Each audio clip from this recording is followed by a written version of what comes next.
네, 오늘은 사사기 6장 36절에서 40절 말씀을 중심으로 뜻을 구하는 방법이라는 제목으로 함께 말씀을 우리가 나눠보도록 하겠습니다.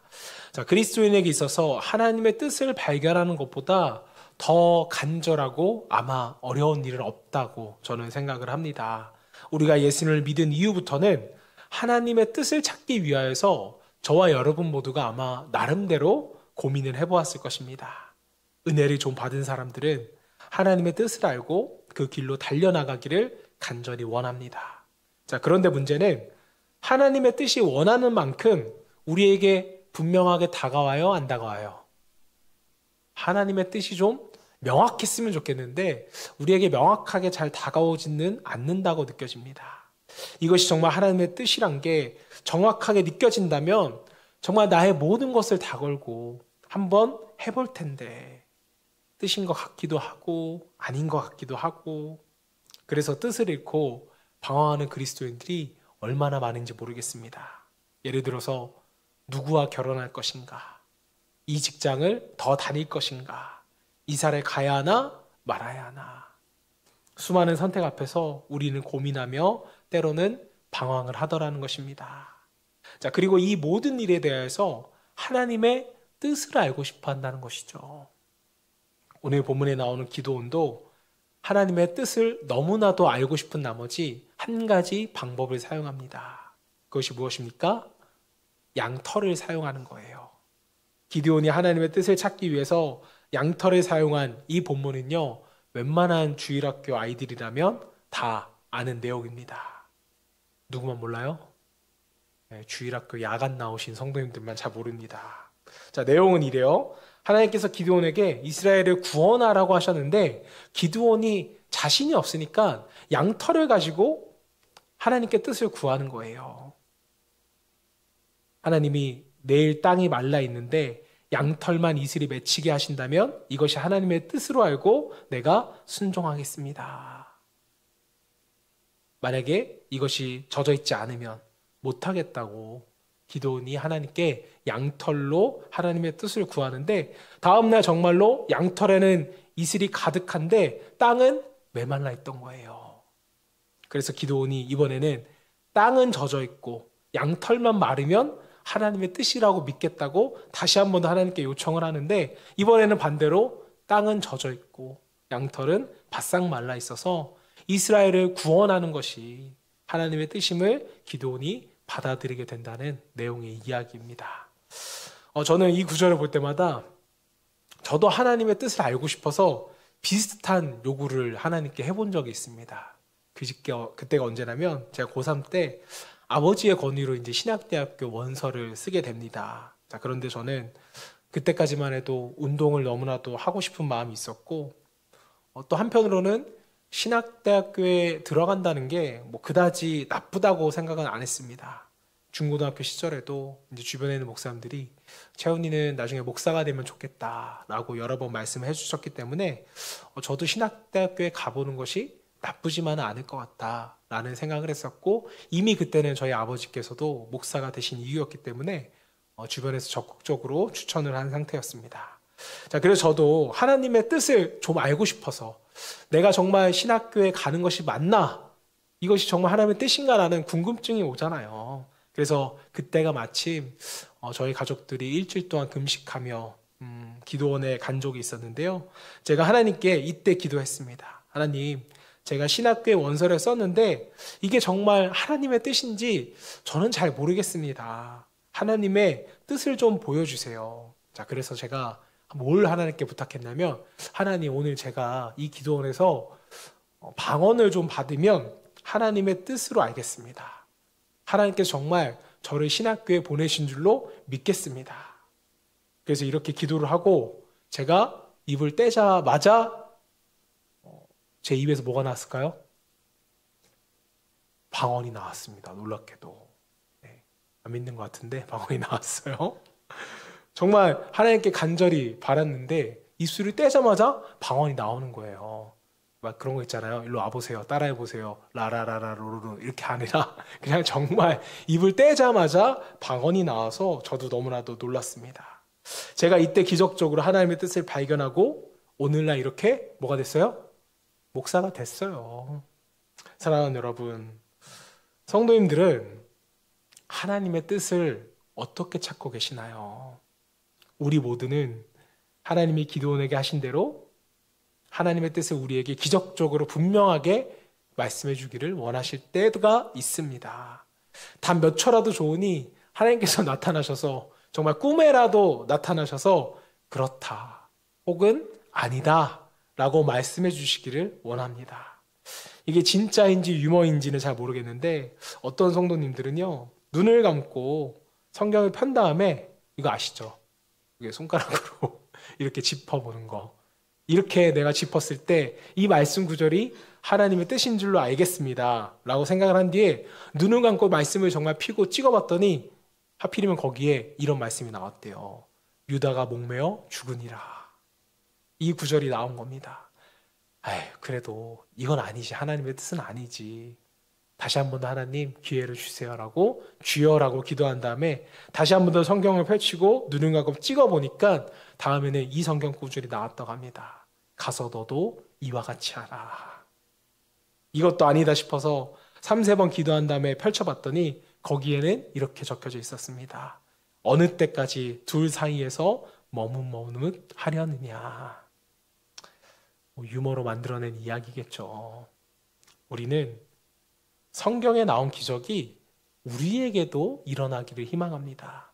그래서 모두들 기드온을 부러워하며 하나님이 내게도 나타나 뜻을 계시해 주시면 얼마나 좋을까 라고 한 번쯤은 우리 모두가 생각을 하더라는 것입니다. 자, 그러나 과연 본문에 나온 기드온의 행동이 여러분 바른 방법이었을까요? 우리가 본받을 만한 일일까요?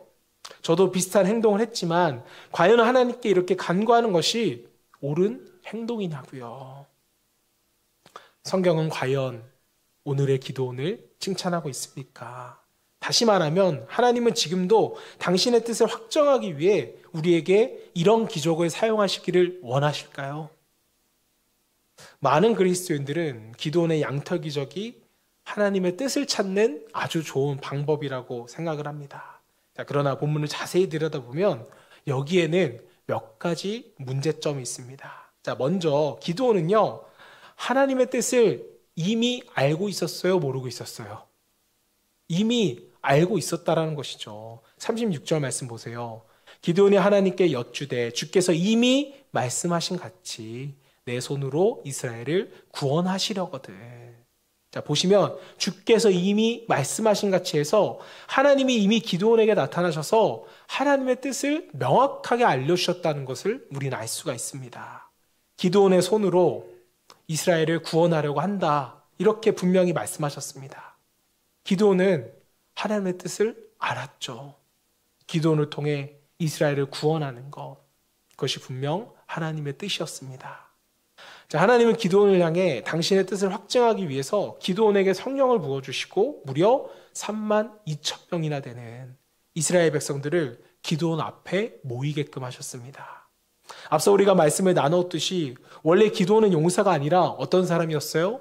아주 겁 많은 보통의 사람이었어요. 그런 그에게 이 많은 사람들이 모였다는 것 자체가 여러분 놀라운 기적 아니겠습니까? 이것보다 더 분명한 증거가 어디 있겠어요? 없어요. 하지만 그럼에도 불구하고 기드온은 다시 하나님께 양털로 확증해 주시기를 요구한 것입니다. 그리고 기드온의 요청에 하나님은 기꺼이 응답을 해주셨다라는 거죠. 하지만 하나님이 기드온의 요청에 응답을 했다고 해서 기드온의 행동이 결코 옳았다거나 정당하다는 뜻은 결코 아니라는 것입니다. 자, 자비로운 하나님이 믿음 없는 기드온을 긍휼히 여기셔서 응답하셨을 뿐이지 기드온의 행동이 결코 옳은 것은 아니었어요. 사실 기드온의 양털 사건은 하나님의 뜻을 찾는 좋은 방법이라 보다는 그의 믿음이 부족함을 나타내는 그런 여실히 보여주는 하나의 사건이었습니다. 자, 본문을 자세히 보면 양털 사건은 결국 문제를 해결하지 못했습니다. 첫날 기드온은 바짝 마른 마당 가운데 양털 한 주먹을 놔두고 양털에만 이슬이 내려서 흠뻑 적게 달라고 기도를 합니다. 자, 그러자 기도한 대로 뭐가 일어났어요? 기적이 일어난 거예요. 하지만 그럼에도 기드온이 가지고 있는 그의 문제는 해결되지가 않았습니다. 자, 그래서 다음 날에는 양털은 마르고 마당만 적게 해달라고 다시 바꿔서 기드온이 기도를 합니다. 여러분, 이것이 인간의 연약함이에요. 응답해 주셨어요? 안 해주셨어요? 응답해 주셨잖아요. 그래도 안 믿는 거예요. 또 한번 보여달래요. 왜요? 하나님 뜻보다는 내 뜻이 이루어졌으면 좋겠으니까. 우리도 그렇습니다. 하나님, 꿈에라도 한번 나타나서 한마디만 저에게 해주신다면 제가 따르겠습니다. 라고 기도하다가 막상 그런 꿈을 꿔보세요. 아, 이게 정말 하나님의 뜻이구나. 이렇게 생각하실 것 같으세요? 아니에요. 이게 정말 하나님의 뜻일까? 라는 또다시 한번 우리는 의문을 품으며 하나님께 다시 한번 더 물을 것입니다. 다시 말하면 사람은요, 기적에 만족하지 못합니다. 여러분은 기적을 체험하면 평생 안 잃어버리고 사실 것 같죠? 아니에요. 인간은 망각의 동물입니다. 하나님이 하셨다가 아니라 때마침 된 거겠지. 될 만한 거니까 된 거였겠지. 우리는 믿음이 사라지면 이런 말이 나오게 돼 있어요. 어느 집사님이 직장을 그만두고 사업을 하려니 너무 망설여지더랍니다. 이러다 정말 망하는 것을 아니까 걱정하며 하나님의 뜻을 알고 싶어서 이렇게 기도했대요. 주님, 결정할 때가 왔습니다. 내일 저희 집 앞에서 까치가 울면 사업을 하라는 뜻으로 알아듣겠습니다. 주여 응답하여 주시옵소서. 이렇게 기도하고 아침에 일어났더니 웬일이에요. 창문 앞에 까치가 우는 것입니다. 집사님은 이렇게 생각했어요. 하나님이 응답해 주셨구나. 너무나도 이 집사님은 기뻤습니다. 그러나 그 기쁨은요, 오래가지 않아요. 우연히 까치가 온 것은 아닐까?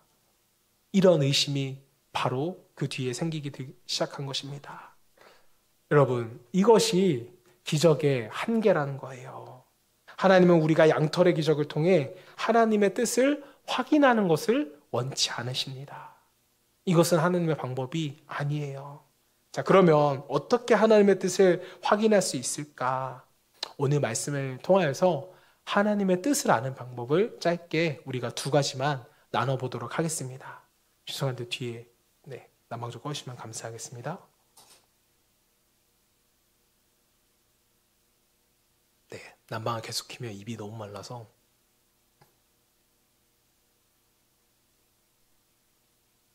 자, 그렇다면 어떻게 하나님의 뜻인지를 우리가 확인할 수 있을까요? 자, 첫 번째로요, 본질을 보라 합니다. 저 여러분 모두는요, 본질을 보셔야 돼요. 먼저 하나님의 뜻을 알기 위해서는 하나님의 뜻에 대한 분명한 인식이 우리 가운데 있어야 합니다. 하나님의 뜻에는 본질적인 뜻과 부차적인 뜻 두 가지가 있습니다. 본질적인 뜻이란 말, 쉽게 말하면 하나님이 우리에게 가장 원하시는 것이 본질적인 뜻이에요. 때문에 우리는 잘 알아야겠지. 무엇을 하든지 본질이 아는 것이 여러분 가장 중요하지 않겠습니까? 이런 면에서 감사하게도 성경에는 우리를 향한 하나님의 본질적인 뜻이 무엇인지가 명확하게 드러나 있다는 거예요. 하나님은 본질적인 뜻을 우리에게 숨기지 않으셨습니다. 정확하게 계시해 주셨어요. 자, 그 가운데 대표적인 것 몇 가지만 우리가 함께 보도록 하겠습니다. 데살로니가전서 5장 16절, 18절이죠. 항상 기뻐하라, 쉬지 말고 기도하라, 범사에 감사하라. 이것이 그리스도 예수 안에서 너희를 향하신 하나님의 뜻이니라. 하나님의 뜻이 성경에 명확하게 나와 있어요. 항상 기뻐하는 것, 쉬지 말고 기도하는 것, 모든 일에 감사하는 것. 이것이 우리를 향한 하나님의 본질적인 뜻입니다. 또 데살로니가전서 4장 3절 말씀. 하나님의 뜻은 이것이니 너희의 거룩함이라. 깨끗하게 사는 것, 사랑하며 사는 것, 감사하고 기뻐하며 사는 것, 세상에 빠지지 않고 하나님 나라를 위하여서 우리가 헌신하며 살아가는 것. 이것이 우리를 향한 하나님의 뭐라고요? 본질적인 뜻이라고요. 성경을 읽어보시면 우리를 향한 하나님의 본질적인 뜻을 매우 명확하게, 분명하게 가르쳐주고 있는 것입니다. 이 본질적인 뜻은 우리 인생의 대부분을 차지해요. 물론 우리를 향한 하나님의 부차적인 뜻도 있습니다. 자, 예를 들어 우리가 고민하는 누구와 결혼할지, 어떤 직장에 갈지, 뭐 집을 팔지 말지, 이 모든 것이 부차적인 뜻입니다. 자, 그런데 이것에 대해서 먼저 말씀을 드리는 것은 이런 부차적인 뜻은 어떻게 결정되든지 그다지 중요하지가 않더라는 거죠. 왜 그럴까요? 하나님은 우리의 운명보다 우리의 성품에 더 관심을 두고 있기 때문입니다. 자, 우리는 늘 부차적인 문제에 매달려서 필사적으로 하나님의 뜻을 구하고 있지만 사실 하나님은요, 이런 우리의 부차적인 것보다는 본질적인 것에 관심을 가지고 계세요. 우리의 성품, 즉 우리가 어떤 사람이 되냐에 하나님은 관심을 가지고 계시더란 겁니다. 생각해 보세요. 여러분이 거룩합니다. 의로워요. 그럼 누구와 결혼하든 하나님의 뜻대로 잘 살까요? 안 살까요? 잘 살아가요. 어디로 이사를 가든 어디에 취직을 하던 그곳에서 그리스도의 향기를 나타내며 빛과 소금으로서 잘 살아갈 것입니다. 자, 때문에 우리의 성품, 즉 어떤 사람이 되냐에 주님은 관심을 두십니다. 다시 말하면 성품이 우리의 신앙과 삶을 좌우하더라는 거죠. 하나님의 분명한 뜻은 우리가 어떤 사람이 되는가, 이것에 하나님의 초점이 맞추어져 있는 것입니다. 자, 그러므로 하나님의 뜻이 궁금하다면 무엇을 할까 보다는 먼저 우리가 어떤 사람이 될까, 이것을 생각해야 하는 거죠. 누구와 결혼하는가 보다는요, 내가 어떤 배우자가 될 것인가, 이게 더 중요한 것입니다. 결혼에 맞는 성품은 전혀 준비되지 않은 채 그저 돈 많은 사람, 키 큰 사람, 잘생긴 사람, 예쁜 사람, 이 사람만 기다리고 있다면 과연 그것이 하나님의 뜻일까요? 어떤 직장에 다닐 것인가 보다는 얼마나 성실하게 내가 직장 생활을 할 것인가, 이게 더 중요합니다. 어디서 살 것인가 보다는요, 어떻게 살 것인가, 이게 더 중요하더라고요. 하나님의 마음에 합한 사람이 되는 것, 이것이 우리를 향한 하나님의 본질적인 뜻입니다. 여러분들이 자녀들에게 좀 이거를 잘 가르쳐 주셨으면 좋겠어요.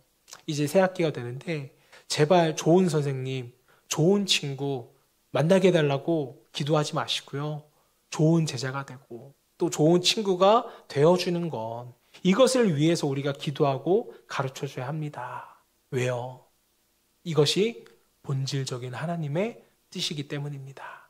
나는 좋은 제자가 아니고 좋은 친구가 아닌데 왜 좋은 선생님, 좋은 친구 만나서 그분들 괴롭히세요?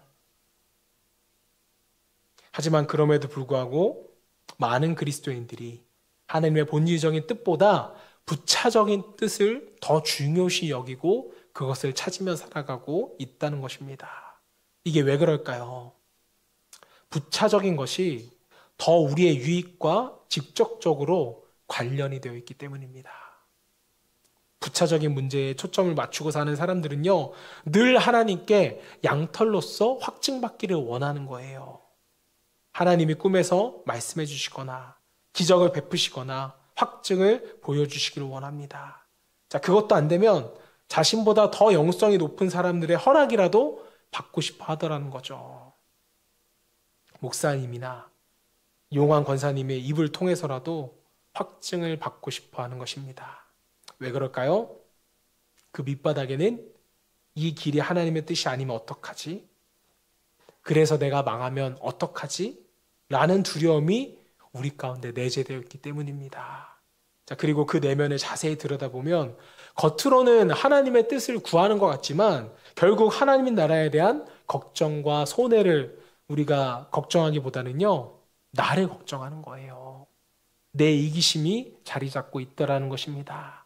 자, 그러니까 하나님의 뜻을 갈급하게 찾는 궁극적인 이유는 하나님의 뜻을 이루기 위함이 아니라 결국 뭐예요? 내가 잘 되기 위해서, 내 뜻을 이루기 위함이죠. 여러분, 아닌 것 같으세요? 하나님의 뜻을 구한다고 하지만 결국 내 뜻을 확인받고 싶어서 계속 하나님께 물어보는 거 아니에요? 될 때까지? 자, 사랑하는 여러분, 만약 우리가 이렇게 신앙생활을 한다면 사업운이나 배우자 궁합을 보러 점쟁이를 찾아다니는 사람과 우리가 다를 것이 무엇이겠습니까? 한번 진지하게 자신의 마음 밑바닥을 살펴보고 점검할 수 있기를 소망합니다. 주님은요, 우리에게 가르쳐 주셨어요. 이렇게 기도하라고 하셨습니다. 마태복음 6장 10절 말씀, 나라가 임하시오며 뜻이 하늘에서 이루어진 것 같이 땅에서도 이루어지이다. 나의 유익이 아니라 진정 아버지의 뜻을 구하는 것. 내가 망할까 봐 두려워서 하나님의 뜻을 구하는 것이 아니라 진정 하나님의 뜻에 갈급해하는 것. 이것이 바로 우리가 드려야 할 기도인 것입니다. 하나님의 본질적인 뜻을 구하며 산다면 그 나머지 부차적인 뜻은요, 여러분, 결코 그렇게 중요하지 않아요. 그것에 온갖 에너지를 다 쓰면서 우리의 인생을 허비할 필요가 없다는 겁니다. 본질적인 뜻을 잘 알고 행한다면 여러분, 부차적인 뜻은요, 하나님이 다 알아서 해주신다고 했잖아요. 그리고 이것이 바로 믿음의 삶의 모습인 것입니다. 예수님은 마태복음 산상수훈에서 이렇게 말씀하셨어요. 마태복음 6장 31절 33절, 그러므로 염려하여 이르기를 무엇을 먹을까, 무엇을 마실까, 무엇을 입을까 하지 말라. 이는 다 이방인들이 구하는 것이라. 너희 하늘의 아버지께서 이 모든 것이 너희에게 있어야 할 줄을 아시느니라. 그런즉 너희는 먼저 그의 나라와 그의 의를 구하라. 그리하면 이 모든 것을 너희에게 더 하시리라. 너희는 먼저 그의 나라와 그의 의를 구하라는 뜻이 무슨 말이죠? 오늘 말씀대로 해석하면 너희는 하나님의 뜻을 먼저 구하라는 겁니다. 그리하면 부차적인 것들은 너희에게 더하신다라는 의미로서 우리가 오늘 말씀을 해석할 수 있습니다. 자, 여러분, 하나님의 뜻을 알고 싶다면 다른 것이 아니라 본질에 집중하시기를 바랍니다. 우리가 본질적인 뜻을 알고 행할 때 우리에게 부차적으로 필요한 것은요, 하나님께서 가장 우리에게 좋은 것으로, 또 가장 우리에게 알맞는 것으로 우리에게 채워주실 것입니다. 자, 한 발 더 나아가서 어떻게 우리는 하나님의 뜻을 확인할 수 있을까? 자, 두 번째는요, 이 일이 하나님께 영광이 되는지를 우리가 살펴야 됩니다. 웨스터민스터 신앙고백 제1번은요, 인생의 제일 되는 목적은 하나님을 영화롭게 하는 것과 하나님으로 인하여 즐거워하는 것이다. 이렇게 말을 했습니다. 또 고린도전서 10장 31절은 그런즉 너희가 먹든지 마시든지 무엇을 하든지 다 하나님의 영광을 위하여 하라. 이 말씀은 우리가 하고자 하는 모든 뜻 가운데서 하나님의 영광이 있어야 하고 하나님의 뜻은 그분의 영광을 드러내는 데 있다라는 의미입니다. 자, 그러므로 하나님께 영광을 돌리고자 하는 사람만이 하나님의 뜻을 알 수 있고 또 행하게 되더라는 거죠. 그런데 문제는 이 하나님의 영광을 드러내는 것에 때로는 우리가 거부감이 들 때가 있습니다. 분명 하나님의 영광이 있는 곳에 하나님의 뜻이 있는데 문제는 그럼 나는 그저 하나님의 영광만 드러내고 내 뜻과 내 행복은 없는 것인가? 라는 의문이 생길 수도 있지만 여러분, 오늘 말씀에 기드온을 한번 생각해 보세요. 이스라엘을 구원하고 기드온이 큰 용사가 되는 것은 분명 하나님의 뜻이었습니다. 하나님의 영광이 그곳에 있어요. 그런데 이 과정 가운데 기드온이 불행해진다거나 그가 속한 이스라엘이 망하나요? 아니죠. 오히려 이스라엘은 고통 중에 구원을 받고 기드온은 큰 용사로서 높여지는 것입니다. 물론 우리가 하나님의 영광을 위해서 일하다 보면 그 뜻이 이루어지는 과정 가운데 고난도 있고 어려움도 있을 수 있지만 하나님의 뜻이 있는 곳에는요, 우리 사람에게도 복이 되더라는 겁니다. 우리가 올해 표월의 말씀을 나눌 때도 이것에 대해서 함께 나눴어요. 우리 시편 34편 8편 말씀 함께 읽어보실까요? 시작. 너희는 여호와의 선하심을 맛보아 알지어다. 그에게 피하는 자는 복이 있도다. 주의 선하심을 맛보아 알지어다. 우리 빗속의 표현인데요. 자, 주의 선하심은 무슨 뜻이었어요? 주의 선하심이 무엇이었습니까? 주의 뜻이었잖아요. 주님의 뜻을 알고 그분을 의지하는 자는 뭐가 있다? 복이 있다. 이번 주일 말씀도 하나님께로부터 복이 주어지는 것이었는데 나는 하나님의 영광만을 드러내고 나의 행복은 도대체 어디서 찾느냐고 물어본다면 여러분 이것은 어리석은 이방 사람들의 생각이라는 거예요. 하나님의 영광 가운데 뜻이 있고 하나님의 영광 가운데 우리에게 복이 임하는 줄로 믿습니다. 우리가 하나님의 영광을 드러내기 위해서 수고하고 애쓰는 것이 복이라고요. 하나님의 행복은 하나님의 영광 안에 있습니다. 여러분 아담과 하와를 한번 생각해 보세요. 그들이 거했던 에덴 동산은 완전한 하나님의 나라, 하나님의 영광이 드러나는 축복이 가득한 곳이었습니다. 자, 그런데 그들이 범죄함으로써 하나님의 영광에서 벗어나게 되었고 에덴 동산에서 쫓겨나게 됐습니다. 자, 그때부터 뭐가 시작됐나요? 불행이 시작됐잖아요. 그들이 인간의 뜻을 가지고 무엇을 해도 그들은 땀 흘리며 수고해야 했고 그런다고 해서 열매가 나타나리란 보장도 없어졌습니다. 그냥 삶 가운데 고통스러운 삶을 살아가게 돼버리는 거예요. 여러분 사실 하나님의 뜻은 부차적인 나의 뜻에서 벗어나 하나님을 영화롭게 하고 그를 즐거워하는 그 신앙생활에 우리가 집중한다면 하나님이 원하시는 뜻을 당연하게 알게 될 것이고 또 그 일을 우리가 능력으로 행하게 되는 줄로 믿습니다. 여러분 하나님의 영광을 보셔야 돼요. 여러분의 영광을 드러내려고 해서는 결코 우리가 행복한 존재, 복된 존재가 될 수 없는 것입니다. 이제 이야기 하나만 나누고 좀 마치도록 하겠습니다. 1700년대 초기에 벤자민 슈모크라는 독일 루터교 목사님이 있었습니다. 당시 교계는 1648년에 종교전쟁이 끝나고 카톨릭 전성시대였습니다. 자, 때문에 슈모크 목사님은요, 루터파 개혁교회가 난로 쇠퇴할 때 독일 지역에 단 하나 남은 개혁교회 목사님이었어요. 때문에 36개의 광활한 지역을 담당하면서 카톨릭이 아닌 교회를 찾는 성도들을 위해서 말씀을 전했기 때문에 몇 날 며칠을 집을 비우기를 일쑤였다고 합니다. 자, 그런데 1704년 어느 날, 이날도 부부가 멀리 신방을 다녀와서 집에 돌아와 보니 집은 불타 있는 것입니다. 그리고 어린 아들, 형제는요, 폐허가 된 집안 잿더미 속에서 목사님은 이 아들 둘을 발견하게 됩니다. 사랑하는 아들을 잃어버린 그 충격에 정신을 잃고 쓰러졌지만 깨어난 뒤에 슈모크 목사님은 곧장 무릎을 꿇고 하나님께 눈물로 기도했다고 합니다. 이때 기도의 내용이 나의 주여 당신의 뜻대로 하소서였고 찬송가 549장, 오늘 우리가 맨 처음에 불렀던 찬양인데요.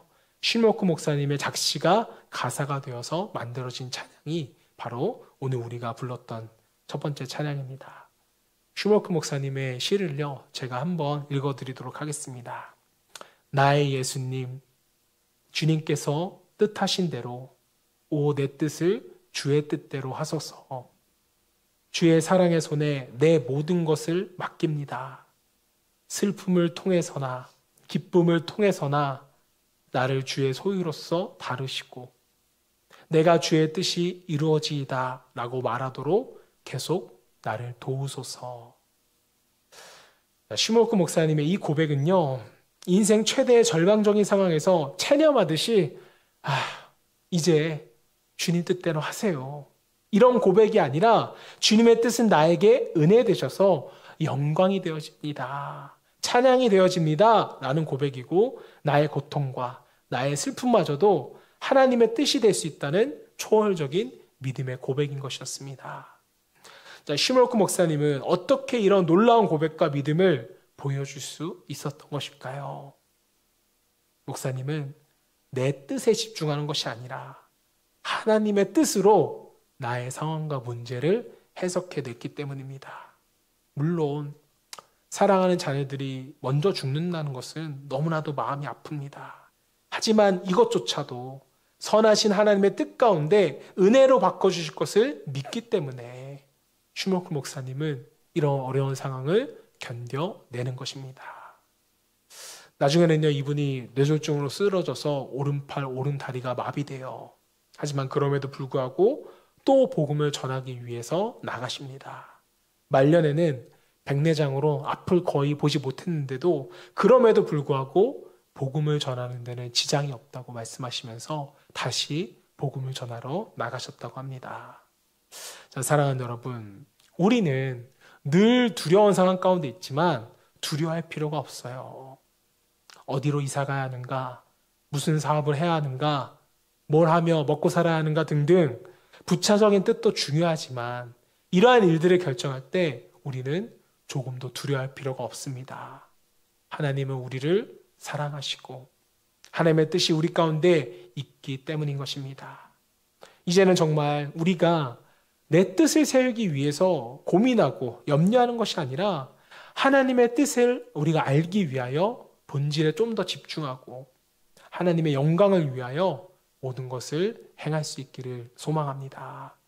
하나님의 본질적인 뜻을 알고 하나님의 영광을 위하여 살아갈 때 하나님의 놀라운 축복을 경험하는 행복한 저와 여러분 되시기를 주님의 이름으로 축원합니다.